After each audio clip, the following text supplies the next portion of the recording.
یەکێک لە بانخوازەکان و مامۆسا بەڕێزەکانی سعودیە باسی دەکات، دەڵێ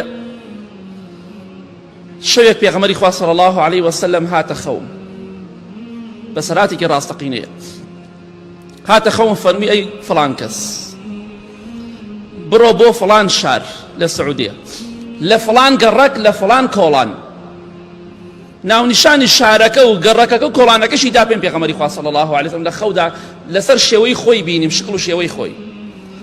فەرمی بڕۆ لەوێ لە فڵان کۆڵان ماڵێک هەیە، فڵان کەسی کوڕی فڵان کەسی کوڕی فڵان کەس ناوی سیانی وت، بڕۆ مزگێنی بەهەشتی پێ بدە، بڵێ پێغەمبەری خوا فەرمی صلی الله علیه وسلم لە ڕۆژی قیامەتە لەگەڵ منە ئاوایە، هاوڕێی منە، برادەری منە.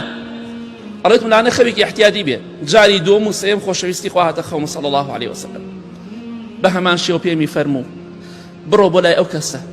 ئەڵێ کەوتمە ڕێ ڕۆشتم بۆ شارەکە، چوومە گەڕەکەکە کۆڵانەکە و پرسیارم کردام لە دەرگا نەفەرێک هاتە دەرەوە، پیاوێک هاتە دەرەوە، سەلامم لێ کردم، ماڵی فڵان کەسە؟ وتی بەڵێ.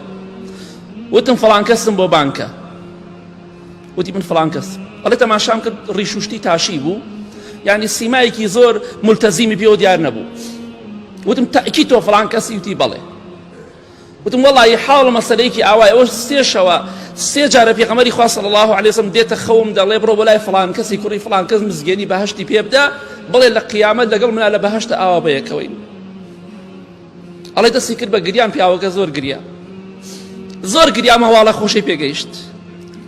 وتی وەڵی کردەوەیەکی وەهام نییە چاک بێ، چکە پرسیارێک وتی تۆ چی کردەوەیەک تەیە؟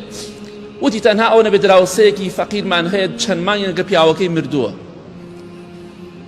ئەم ئافرەتە بێوەژنە کۆمەڵێ هەتیوی هەیە، ئەو مەعاشەی ئەو کەسابەتەی کە تەکسی دەکەم یا ئەو مەعاشەی کە هەمە دەیکەمە دووکتەوە، کوتێکی دەدەم بەوان کوتێکیشی بۆ خۆم، نیوەی بۆ خۆمان نیوەی بۆ ئەوان، بەشێکی بۆ ئەوان بەشێکی بۆ خۆمان، بەخوا غەیری ئەوە هیچم نییە، بەس ئەوە ئەنا وەکافیل اليەتیم فی الجەنە هاکەذا. ئەوەیە خۆشەویستی خوا فەرمیێ صلی الله علیه وسلم ئەگە پێت خۆشە لە قیامەت ئاوا لەگەڵ یابی لەناو جەهەنەم و سەقەرا نەبی، یارمەتی فەقیر و هەژار و هەتیوەکان بدەت، ئاگایان لێیان بێ. خۆشەویستی خوا صلی الله علیه وسلم بەبێ باوک لەدایک بوو گەورە بوو، تۆش ئاگات لە فەقیر و هەژار بێت. ئەوانە بێ باوکن بێ نازن، نازیان بکێشن، ئاگات لێیان بێ. بۆی ئەو کەسانی کە هەتیون بێ باوکن خەم مەخۆن، هەر تۆ بێ باوک نیت. خۆشەویستی خوا صلی الله علیه وسلم بەبێ باوک لەدایک بوو.